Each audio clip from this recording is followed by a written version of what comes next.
New Durga jewellers Sirsa.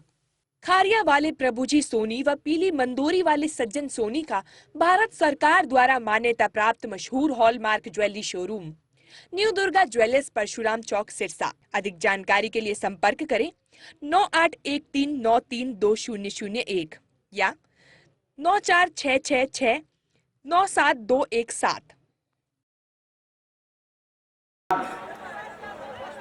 आदरणीय रघु यादव जी और मंच पर मंचासीन मेरे हरियाणा की सारी सरदारी और इस पंडाल में मौजूद मेरे पिता तुल्य बुजुर्गों, मेरी मातृशक्ति, युवा साथियों, आप सभी को बलराज कुंडू की राम राम।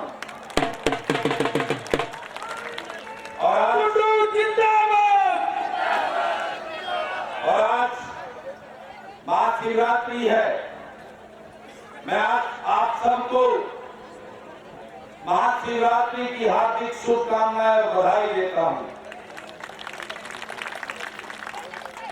कालों के काल महाकाल भोले भंडारी की कृपा आप सब पर बनी रहे, मेरे प्रदेश में खुशहाली रहे, यही मैं कामना करता हूं।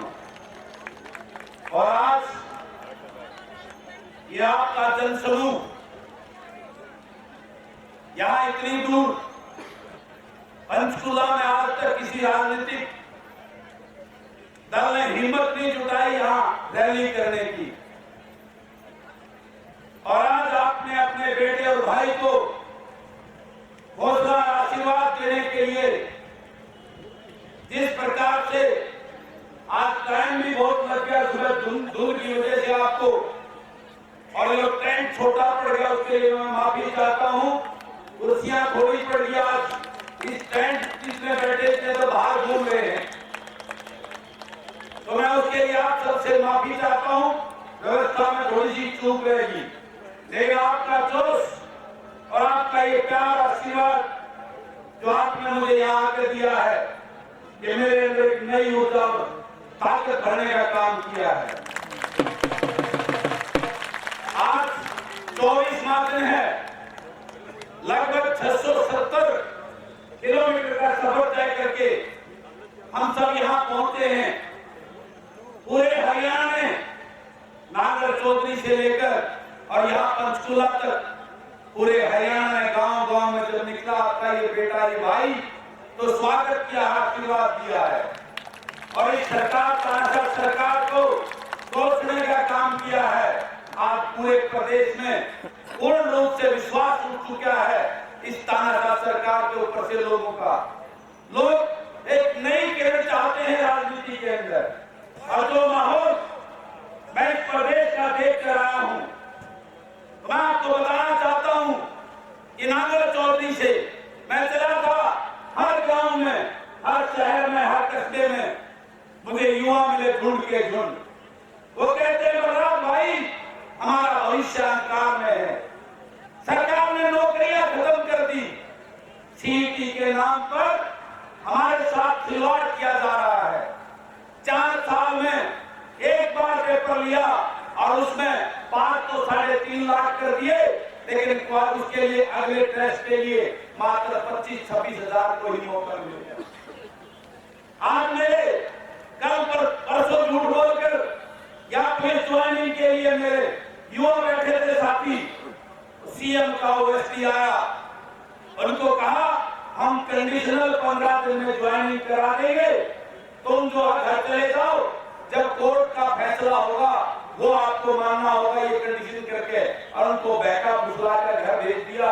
ये आपके बेटे और भाई का प्रेशर सरकार के ऊपर था। आज प्रदेश का युवा वो सब रोजगार के निगम पर, निगम के नाम से उसके साथ ऐसा खिलवाड़ किया जा रहा है। मेरे पढ़े लिखे MA, MEd, BA, BTech, highly qualified बच्चों को चपरासी की लाइन में, वो भी ठेकेदारी टेम्परेरी की लाइन में खड़ा कर दिया। मैं आपको बताना चाहता हूं, यात्रा शुरू करने से 6-7 दिन पहले मेरे पास एक गरीब आदमी अपने बेटे को लेके आया और वो कहने लगा, विधायक जी, मेरे बेटे ने कौशल रोजगार निगम में चपरासी का फार्म रखा है, इसकी मदद करके इसको चपरासी लगवा दो। तो ठेकेदार इसका ये नहीं पता वो 6 महीने का लगेगा या 1 साल लगेगा। मैंने उस बच्चे की तरफ देखा, मुझे वो बच्चा पढ़ा लिखा लगा। मैंने उससे पूछा कि ये बच्चा पढ़ा हुआ कितना है, तो जब उसके बाप ने उसकी क्वालिफिकेशन मुझे बताई तो मेरे रोंगटे खड़े हो गए। उसने बताया कि मेरे बच्चे ने सिविल से एमटेक किया हुआ है। एक गरीब आदमी जिसने कपड़े सील कर अपने बच्चे को सिविल से एमटेक कराया, ये सोचकर ये मेरा बेटा एसडीओ एक्शन और एससी बनकर अफसर लगेगा, मेरे लिए अच्छे दिन आएंगे। वाह भाजपा, ये है अच्छे दिन। बच्चे को कॉन्ट्रैक्ट की चपरासी की लाइन में खड़ा कर दिया, इससे अच्छे दिन तो हो ही नहीं सकते। एक बच्चा जब 12वीं पास कर रखो, उसके झूठे बर्तन धोएगा, उसको चाय पिलाएगा, तो उसकी हर रोज मृत्यु होगी। अंदर से मरेगा वो हर रोज, और एक दिन सुसाइड करेगा। मैं दावा करता हूं ऐसा ही हो रहा है। ये है अच्छे दिन, ये है सबका विकास, ये है अंत्योदय। युवाओं का मनोबल टूटते देखा मैंने। मेरे को युवा मिले, भाई साहब हमने तो आगे एडमिशन ही नहीं लिया। मैं कहा क्यों नहीं लिया? कि आप क्या करेंगे एडमिशन लेके पढ़कर, टाइम भी खराब और घर के पैसे भी खराब हो रहे हैं, नौकरियां तो हमारे लिए हैं। क्या पीड़ा मैंने उन युवाओं को देखी, उनके बाप दादा मिले मुझे, उनके अंदर एक भय था कि आज इस पीड़ा की वजह से उनके बच्चे नशे की तरफ जा रहे हैं, अपराध की तरफ जा रहे हैं। उस बाप के दर्द को खट्टर साहब कैसे समझ सकते हैं? उन्हें बेरानी परिवार किसको कहते हैं? बच्चों का दर्द क्या होता है? अरे वो छोटा देवीलाल उनकी गोदी में बैठकर जो इस प्रदेश को से जमुना पार भेजकर इस भाजपा को खट्टर को कहकर वोट लूट के आया था, वो भाजपा के खट्टर साहब की गोदी में बैठकर इस प्रदेश को लूटने का काम कर रहा है, जो मेरे युवाओं को नौकरी देने का दावा करता था, मेरे बुजुर्गों को 5100 की पेंशन देने का वादा करके आया था। आज कमीशन खोरी में जितने विभाग लेकर बैठा है, सब में लूट मची हुई है। ये है अच्छे दिन इस प्रदेश के। मुझे नांगल चौधरी से लेकर पंचकुला तक किसान मिले। नांगल चौधरी में, नारनौल में, महेंद्रगढ़ में, दादरी में बारिश से सरसों की फसल बर्बाद होगी, उसमें नुकसान हो गया। वो डीसी ऑफिस के चक्कर काट रहे हैं, सड़कों पर बैठे जिंदाबाद मुर्दाबाद कर रहे हैं, कोई सुनने वाला नहीं। कलाम और महम और जुलाना नारनौल में जल भराव की वजह से कई हजार एकड़ खाली पड़ी है उस किसान की। किसानों को रोहतक चीन कैथल में, यमुनानगर में गन्ने के भाव के लिए सड़कों में उतरते देखा।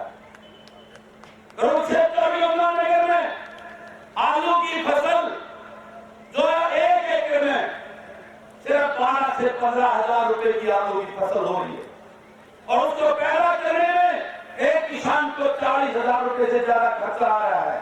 उस किसान के दर्द को देखा, उसको सड़कों पे बैठा देखा। ये है मेरे किसान की डबल इनकम, जो 2022 तक ये भाजपा की सरकार के लोग उसको 2022 में खुशहाल बनाने की और उस किसान को खुश समझ बनाकर डबल आय करने की बात करते थे। उसका दर्द देख के आया हूं। इस प्रदेश में खिलाड़ी एक खिलाड़ी को तैयार करने में पूरा घर खोलना पड़ता है। हरियाणा प्रदेश देश के 65% मेडल लाकर देश का नाम ऊंचा करने का काम करता है। खेलो इंडिया में हरियाणा प्रदेश 1 नंबर के पायदान पर होता था, लेकिन हमारी हरियाणा प्रदेश की सरकार ने हमारे खिलाड़ियों का खेल कोटा खत्म करके, नर्सरियां खत्म करके उसकी उन युवाओं का, उन खिलाड़ियों का मनोबल तोड़ने का काम किया है। और आज मेरा हरियाणा प्रदेश खेलो इंडिया में 1 नंबर के पायदान से खिसक कर 3 नंबर पर पहुंचा दिया है। ये है मेरा खुशहाल हरियाणा। ये है सबका साथ, सबका विकास। आज मेरे प्रदेश का कर्मचारी जो सड़कों में बैठा है अपनी ओल्ड पेंशन स्कीम को लागू करवाने के लिए, जो उसका हक है, एक कर्मचारी अपनी जिंदगी के 35 से 38 साल प्रदेश की सेवा के लिए गुजारता है और बुढ़ापे में उसको उम्मीद होती है उसका बुढ़ापे का सहारा पेंशन होती है। नई पेंशन स्कीम में उसको बुढ़ापा पेंशन से भी कम 1200-1500 रुपए नई पेंशन से मिलते हैं। वो अपना हक लेने के लिए, ओल्ड पेंशन लागू कराने के लिए आज सड़कों पे बैठा है। कल मुख्यमंत्री के घर का घेराव करने जा रहा है। ये है मेरा खुशहाल हरियाणा। आज मेरे प्रदेश का कलेक्टर जो सारी नीतियों को इम्प्लीमेंट करता है, सारी फाइलों पे काम करता है, उसके बगैर कोई काम नहीं हो सकता। उसका मानदेय 19,900 रुपए है। वो अपने हक के लिए अपने मानदेय को 35,400 कराने के लिए आज सड़कों पे बैठा है। मेरे प्रदेश के अनेकों विभाग में जिसको सिलेक्शन हुए, भाई अनिल ने भी बताया, जो भी लेक्चरर लग गया था लेकिन वह भर्ती कैंसिल कर दी। ऐसे ही संस्कृत के अध्यापक, कई और IIT के इंस्पेक्टर जिनकी सारी प्रक्रिया हो चुकी है, इस सरकार ने सारी नौकरियों पे कैसी चला दी, उनको ज्वाइन नहीं करा दी। ये है मेरा खुशहाल प्रदेश। इस सरकार के अंदर हर कर्मचारी आज परेशान और सरकार की तानाशाही की वजह से पीड़ित और ठगा हुआ महसूस कर रहा है। इस प्रदेश का सरपंच पहले ही लोकतंत्र की हत्या कर चुनावी प्रक्रिया को 2 साल लेट करने का काम किया, जो इतिहास में पहली बार। पिछली बार 9 महीने लेट की थी पिछले टर्म में, और आपकी बार 2 साल। कितनी बड़ी तानाशाही। कोर्ट के और उनके प्रेशर में चुनाव तो करा दिए, लेकिन चुनाव के बाद उनकी तख्तों पर कैंची चलाने का काम किया इस तानाशाह सरकार ने। टेंडरिंग लागू करके अपना कमीशन खोलने की उस प्रक्रिया को लागू करने का काम किया। मैं पूछना चाहता हूं इस प्रदेश की सरकार से, टेंडरिंग से कौन सा भ्रष्टाचार रोकेंगे आप तो कमीशन खोरी को बढ़ावा दे रहे, क्योंकि सरपंच तो कमीशन देगा नहीं, इसलिए ठेकेदारी लगाकर उस टेंडर कौन सा नया कर दिया, वही BDO है, वही JESDO है, वही पंचायत सेक्रेटरी है। लेकिन सरपंच का पावर छीनकर अगर सरपंच 1 हफ्ते में पेमेंट नहीं करेगा तो BDO को पावर, ऐसा पहली बार सुनने को मिल रहा है। खाता सरपंच का होगा और पैसे चढ़ाने का अधिकार BDO को देने का काम। वाह है मेरी सरकार। ये तानाशाह सरकार जिसने हर चीज को, हमारे मौलिक अधिकारों को जो संविधान ने हमें दिए, सबको तार तार करने का काम कर रहे हैं। यह अहंकारी और घमंडी सरकार, इसको सबक सिखाने के लिए तैयार हो जाओ। मैं इसलिए जनजागृति यात्रा लेके निकला था। मैंने देखा है अपने बुजुर्गों की पीड़ा। मुझे रास्ते में बुजुर्ग मिले, वो कहने लगे, बेटा हमारी पेंशन काट ली। इस प्रदेश के 12 लाख, लगभग 12 लाख बुजुर्गों की पेंशन काट दी सरकार ने। वो छोटा बेबीलाल जो उनकी पेंशन को 5100 रुपए कहकर वोट लूट के आया था, आज वो उन बुजुर्गों की पेंशन काटने का काम कर रहा है। ये है मेरी सरकार।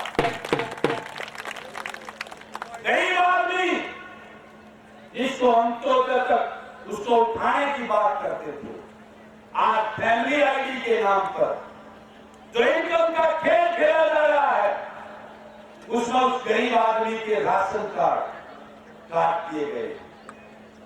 वो आदमी बीपीएल कार्ड वाला भी आयुष्मान, जो बड़े बड़े दावे किए जा रहे हैं, आयुष्मान कार्ड फ्री इलाज मिलेगा, उस गरीब को कोई अस्पताल में घुसने नहीं दे रहा।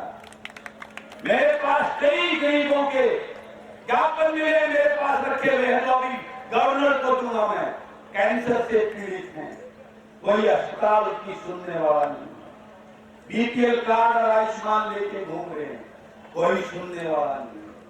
ये है मेरी सरकार के अच्छे दिन। आज प्रदेश का हर वर्ग पीड़ित और प्रताड़ित है।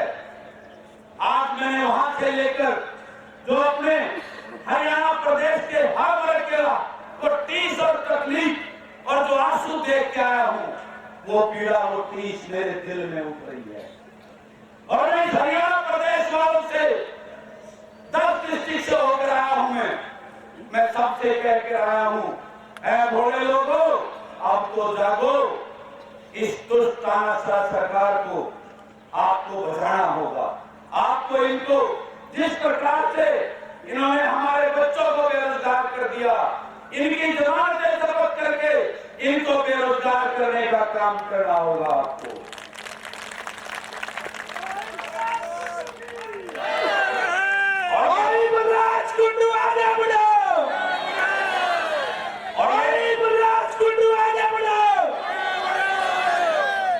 और ये तभी होगा जब आप जागोगे। इन पार्टी के गुलाम, इन पार्टियों के चाटुकार, इन लुटेरे राजघरानों के गुलामों को, जिनको टिकट देकर आपके बीच में छोड़ दिया जाता है, उनको सबक सिखाकर किसान, मजदूर, छोटे कर्मचारी, व्यापारी के, पढ़े लिखे युवा नौजवान जो नई सोच का हो, आपका अपना बेटा हो, उसको अपना वकील बनाकर विधानसभा में भेजोगे, तब व्यवस्था परिवर्तन होगी। इस प्रदेश को चलाने के लिए एक चिंगारी मैं इस जन जागृति यात्रा के माध्यम से इस हरियाणा प्रदेश में छोड़ के आया हूं। इस चिंगारी को ज्वालामुखी बढ़ाने का काम आपको करना है। इस प्रदेश को आज हमें अपने बच्चों के भविष्य के लिए लड़ना होगा। उनका भविष्य अंधकार में है। आज वो नशे में, अपराध में की तरफ खींचे जा रहे हैं, मानसिक तनाव की वजह से उनको अपना भविष्य नजर नहीं आ रहा। सरकार ने नौकरियां खत्म कर दी हैं। हमारे बच्चे बहुत पीड़ा के झेल के उसको जी रहे हैं। मैं आपको कहना चाहता हूं, आज पंजाब से भी बुरा हाल, पहले पंजाब को उत्तर पंजाब कहते थे, आज हरियाणा प्रदेश के मेरे युवा उस पंजाब को भी पीछे छोड़कर नशे की तरफ आगे होते जा रहे हैं। हमें अपने बच्चों को बचाना है, हमें किसान को बचाना है, क्योंकि ये सरकारें, ये सत्ता पक्ष और विपक्ष ये चूहे बिल्ली का खेल खेल रहे हैं। विधानसभा के अंदर इस बात के मुद्दे पर चर्चा नहीं होती कि युवाओं को रोजगार कैसे दिया जाए। विधानसभा में इस बात की चर्चा नहीं होती कि किसान को खुशहाल कैसे किया जाए। विधानसभा के अंदर इस बात पे चर्चा नहीं होती कि उस गरीब आदमी को उसकी गरीबी से कैसे निकाला जाए। आज इस सरकार ने उस गरीब की गरीबी का फायदा उठाकर उसको 5 किलो फ्री अनाज में खरीदने का काम किया है। उस 5 किलो फ्री अनाज से गरीबी दूर नहीं हो सकती। उसके लिए उस गरीब को कम से कम 700 रुपए दिहाड़ी और 30 दिन काम चाहिए। जिस गरीब के घर में 20,000 रुपए महीना आएंगे, वो स्वाभिमान से अपना अनाज भी खरीदेगा, अपने बच्चों को भी पढ़ाएगा और बिजली का बिल भी भरेगा। लेकिन इस पे चर्चा नहीं होती। विधानसभा के अंदर मेरे कर्मचारी को सेटिस्फाई कैसे किया जाए, उसको संतुष्ट कैसे किया जाए ताकि वो ईमानदारी से अपने काम को कर सके, इस पे चर्चा नहीं होती। विधानसभा के अंदर लूट खसोट के लिए एक दूसरे पर टीका टिप्पणी करने का काम करते हैं। ये सत्ता पक्ष और विपक्ष के लोग सेवाशाही करते हैं। उस सदन की गरिमा को तार तार करके रख दिया। ये पीड़ा है मेरे मन में, ये पीड़ा है मेरे दिल में, और उसी पीड़ा को लेकर मैं प्रदेश की एक जन जागृति यात्रा निकालकर आज चंडीगढ़ पंचकूला में पहुंचा हूं। इस प्रदेश को बचाना है, अपने युवाओं को बचाना है, उस गरीब को बचाना है, किसान को बचाना है, कर्मचारी को राहत दिलाना है। आज प्रदेश के अंदर स्कूल बंद किए जा रहे हैं, शिक्षा का बेड़ा गर्क कर दिया, ठेके खोले जा रहे हैं, अस्पतालों में डॉक्टर नहीं है। दावा करने वाली ये सरकार कि हर जिले में मेडिकल कॉलेज खोला जाएगा, डॉक्टरों की कमी को पूरा किया जाएगा। कहां गए वो मेडिकल कॉलेज? आज हम CFC सामान्य हॉस्पिटल सब में ना डॉक्टर है ना और इक्विपमेंट है। गरीब आदमी दर दर की ठोकरें खा रहा है, वो इलाज नहीं कर पा रहा प्राइवेट हॉस्पिटल में। ये है खुशहाल प्रदेश। आज उस पीड़ा को लेकर मुझे इतना दर्द है कि मुझे अपने पैरों के उछालों के घाव से दर्द नहीं है, मुझे उस पीड़ा अपने प्रदेश की हालात से तकलीफ है। उस तकलीफ को लेकर मैं आज इस प्रदेश को जगाने निकला हूं, और वही गाथा महामहिम राज्यपाल जी को सौंपने जा रहा हूं।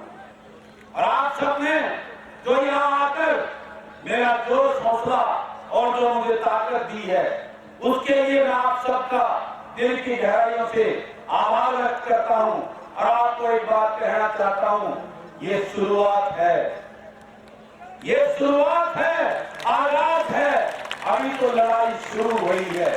हमें इस व्यवस्था परिवर्तन की लड़ाई को इतना आगे ले जाना है। ये लूट की दुकानें, आपने कांग्रेस का राज भी देखा, उस लूट को भी देखा, उससे परेशान होकर लोग इस भाजपा के झूठे जुमलों में फंसकर इस भाजपा को लेके आए।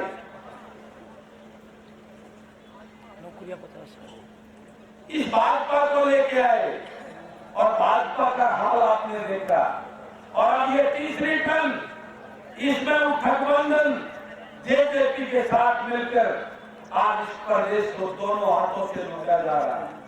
प्रदेश के ऊपर 3.5 लाख करोड़ का कर्जा हो गया। सारे प्रदेश के अंदर सड़कों का बुरा हाल है, पानी पीने का किसी गांव में है ही नहीं, स्कूलों का बुरा हाल है, आज अस्पतालों का बुरा हाल है, नौकरियों में प्रदेश जो है बेरोजगारी में नंबर 1 हो गया, अपराध में हिंदुस्तान में सबसे असुरक्षित प्रदेश की श्रेणी में आ गया है। कहां जा रहा है ये पैसा? मैं पूछना चाहता हूं, ये राजघराने जो हजारों हजारों करोड़ के महलों में रहते हैं, कहां से आए इनके पास ये महल? करोड़ों करोड़ों की कही गई 1000 करोड़ की संपत्तियां इन्होंने विदेशों में होटल और पता नहीं क्या क्या खरीद रखे हैं। कहां से आया है पैसा? इनके बाप दादा के कौन से बिजनेस चलते थे जिससे ये पैसा आया? इस प्रदेश को लूटने का काम किया है इन्होंने। आपके खून पसीने के टैक्स को, उस कमाई को लूट कर इन्होंने अपने घरों को भरा है। आपको उनसे हिसाब लेना है। और मैं वादा करता हूं, जिस दिन हरियाणा प्रदेश में अपनी विधानसभा में उस किसान मजदूर के 50-60 युवा अपने बच्चों को भेज दिया, वादा करता हूं इन लुटेरों का एक हिसाब लिया जाएगा इनसे। जो प्रदेश को लूटा है, उस लूट का हिसाब लेकर इनको जेलों के अंदर डालने का काम करेंगे, वादा करता है ये आपका। ये लूट अब नहीं चलने देंगे, इस प्रदेश के युवा को अब नहीं मरने देंगे। आज बेरोजगारी से हताश होकर मेरा युवा सुसाइड कर रहा है। इन तानाशाह लोगों ने मेरे किसानों पे लाठियां चलवाई, मेरे युवाओं पे लाठियां चलवाई, कर्मचारियों पे लाठियां चलवाई, मेरी बेटियों के ऊपर भी लाइन को भी नहीं छोड़ा। आपने देखा होगा पिछले दिनों डॉक्टरी के अपने हक के लिए, उस बॉन्ड के लिए, जब वो हमारी बेटियां जो डॉक्टर बनकर समाज की सेवा करना चाहती थी, उनको किस प्रकार से घसीटने का काम, उन पर लाठियां चलाने का काम इस तानाशाह सरकार ने किया। एक एक चीज का हिसाब लेंगे। जिस दिन किसान मजदूर का बेटा, क्योंकि मैं उस पीड़ा को जानता हूँ, मैं एक छोटे से किसान का बेटा हूँ, एक फौजी का बेटा हूँ, ये सारे राजघराने अपने किसान, अपने आप को किसान बताते हैं, वो रजवाड़े हैं, हजारों हजारों एकड़ जमीन के मालिक हैं। ये बलराज टुडू तो 8 एकड़ के जमींदार का बेटा, एक फौजी का बेटा है। हर वो काम किया है तो एक किसान का बेटा करता है। हर नहीं छोड़ रखा, बाकी कोई काम नहीं छोड़ा। मुझे पता है इस किसान की तकलीफ क्या होती है, मुझे पता है। मैं उस पुलिस की भर्ती की लाइन में खड़ा हुआ हूँ, मुझे पता एक युवा की बेरोजगारी की पीड़ा क्या होती है, मैं जानता हूँ। ये राजघरानों के राजकुमार जिन्होंने इस प्रदेश को लूटकर अपनी तिजोरियां भरी हैं, उन्हें क्या मालूम उस गरीब का, किसान मजदूर का दर्द क्या होता है। अब किसान मजदूर, छोटे कर्मचारी, व्यापारी के बेटों की सरकार आएगी, आपकी अपनी सरकार आपको बनानी है, इसके लिए आपको तैयार होना है, तभी व्यवस्था परिवर्तन होगी। और इस प्रदेश में जो आज महंगाई आसमान छू रही है, प्रदेश के अंदर लूट और भ्रष्टाचार ने सारी सीमाएं लांघ दी है, उसका हिसाब लेना है। प्रदेश आज बेरोजगारी में 1 नंबर पे आ गया है, उसको ठीक करना है। प्रदेश आप देश का सबसे असुरक्षित प्रदेश हो गया है, उसकी इमेज सुधारने का काम करना है। उसके लिए आपको ये शुरुआत है, ये संकल्प है। आज महाशिवरात्रि के दिन महाकाल के सामने आप सबको ये संकल्प लेना है। अब ये चिंगारी ज्वालामुखी बनकर 2024 के अंदर आपको अपने बेटों को अपना वकील चुनकर विधानसभा में भेजना है। फिर उस विधानसभा के अंदर युवा की बात होगी, किसान की बात होगी, गरीब की बात होगी, कर्मचारी की बात होगी, सरपंचों को हक देने की बात होगी, बुजुर्गों को पेंशन देने की बात होगी, शिक्षा का स्तर ऊंचा करने की बात होगी, अस्पतालों का दशा सुधारने की बात होगी, इस प्रदेश को आगे ले जाने की बात होगी। तब ये प्रदेश खुशहाल हो, समृद्ध होगा। आप सबका बहुत बहुत धन्यवाद, आप सब ने आशीर्वाद। अब हमने चलना है राज्यपाल को ज्ञापन देने के लिए। सब साथ चलोगे ना? और हम यहाँ से पैदल चलेंगे शांतिपूर्वक, लंबी लाइन बनाकर, ताकि चंडीगढ़ वालों को पता लगे कि अब हरियाणा जाग गया है, अपने हक के लिए उठ गया है, उस आजाद को लेकर